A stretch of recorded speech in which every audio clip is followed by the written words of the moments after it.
કારણ કે ઘણી શાયરીઓ અને શેરો મને ફક્ત મને જ સંભળાવે છે. જાહેરમાં નથી બહુ બોલતા, પરંતુ છતાંય મને એવું થયું કે લાવો એમને લઈને હું અહીંયા આવું. અને જો એમના મુખમાંથી આજે રમઝાન મહિનો ચાલી રહ્યો છે અને મને એમને ઇસ્લામ ધર્મ વિશે મને કે 1/3 લોકો વર્લ્ડના ઇસ્લામ શા માટે અપનાવે છે, તો શું છે એની અંદર મને બહુ સમજાવે છે. હું પોતે બ્રાહ્મણ છું, એ પોતે બ્રાહ્મણ છે, પણ ગુરુ છે. તો ગુરુના આજ જો આપણા આશીર્વાદ મળે તો એમના માટે એક જોરદાર તાલી વગાડી દઈએ. અને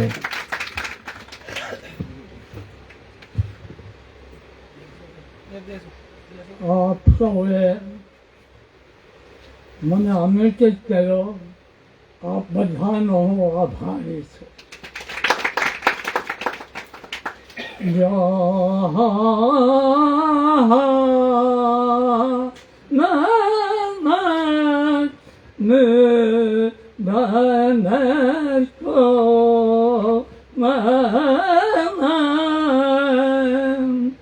ભજનમ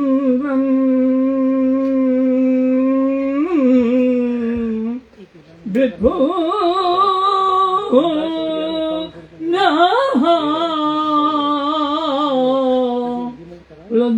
હૃદયામ વિભુસ્તા નામ. આપણા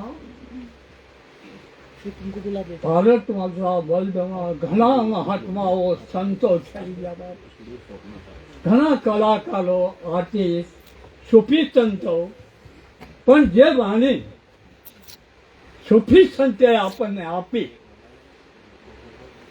એ આપણાથી જોડવાની નહીં.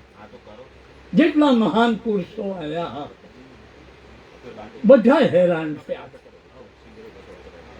ઉપરવાળાએ હેરાન કર્યા, જ્યાં રિયાએ હેરાન કર્યા, કુટુંબીઓ હેરાન કર્યા, પડોશીએ હેરાન કર્યા. નહીં વાતો કરીને એમને છટાયા છે.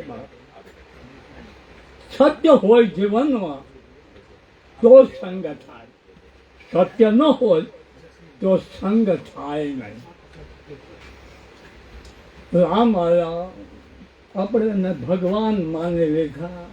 કૃષ્ણ આવ્યા, ભગવાન માન્યા. બુદ્ધ આવ્યા, ભગવાન માન્યા. જીન આવ્યા તો જૈન ધર્મને ઉત્પત્તિ થઈ. સ્વામિનારાયણ આવ્યા તો એને પણ આપણે ભગવાન માન્યા. ઈસુ ખ્રિસ્ત આવ્યા, એને એક સમાજે ગોડ માન્યા.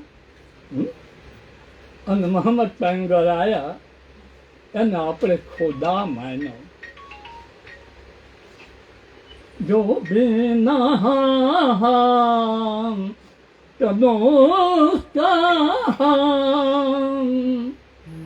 બધું અધૂરું છે. શ્રદ્ધા, વિશ્વાસ, આત્મબળ, જ્ઞાન, પરિવર્તન, તેજ, નિષ્ઠા, કર્તવ્ય અને ધ્યેય. જેવી જ રીતે ભૂમિતિના સિદ્ધાંતો સિદ્ધ કરવા માટે કલ્પિત બિંદુની જરૂર છે. આ જગત કલ્પિત છે, આપણે કલ્પિત છે. કોઈની જિંદગી સરખી ગઈ નથી અને જવાની પણ નથી.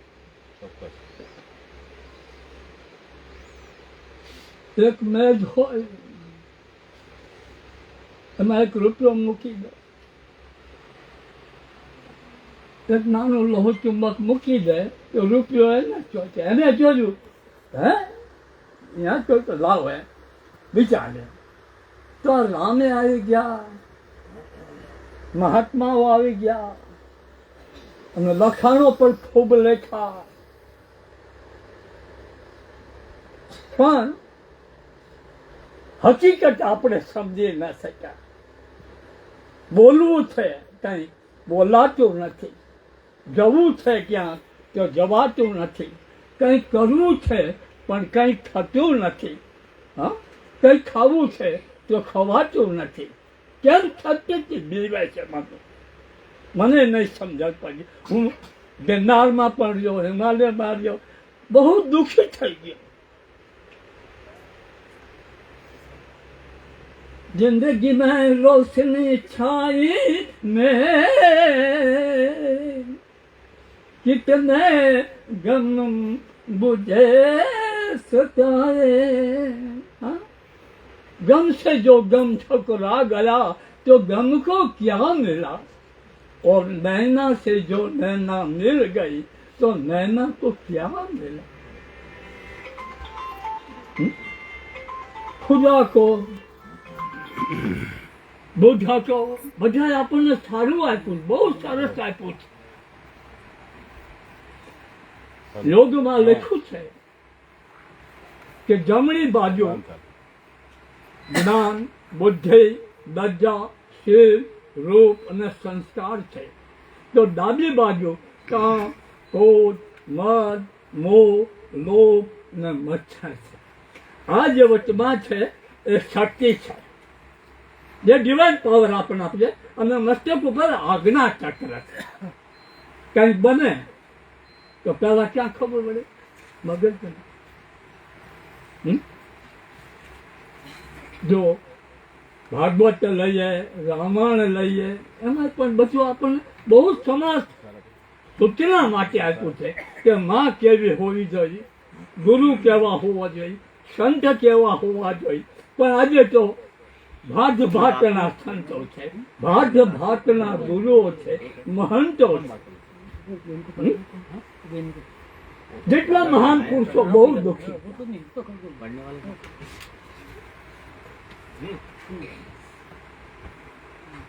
તો શ્રદ્ધાથી રામાયણમાં પણ કીધું કે ભગતતા તનો અનુરૂપા મિલે જો સંત સમા ગમ સૌવા જોઈને જે લખીયન રામ સુજારી. ભક્તિ જે છે એ બજારમાં નથી મળતી, દેશ ભક્તિ છે એ પણ બજારમાં નથી મળતી. ખરા અર્થમાં હરેક હિન્દુસ્તાની આજે ભારત ખંડ એ આખો એશિયા ખંડ કહેવાતો, જેને બે દ્રષ્ટિ આપી સ્થિર, જે સત્યના શોધમાં છે એને પરમાત્મા મળ્યા. જેને સત્યના શોધવા નથી એને કઈ નથી મળ્યું. આ શરીર પણ સમજે છે, કઈ ખાઈએ તો અંદર જાય, સારા તત્વ લઈ લે અને કૂચા બહાર કાઢે છે, પીએ છે કઈ.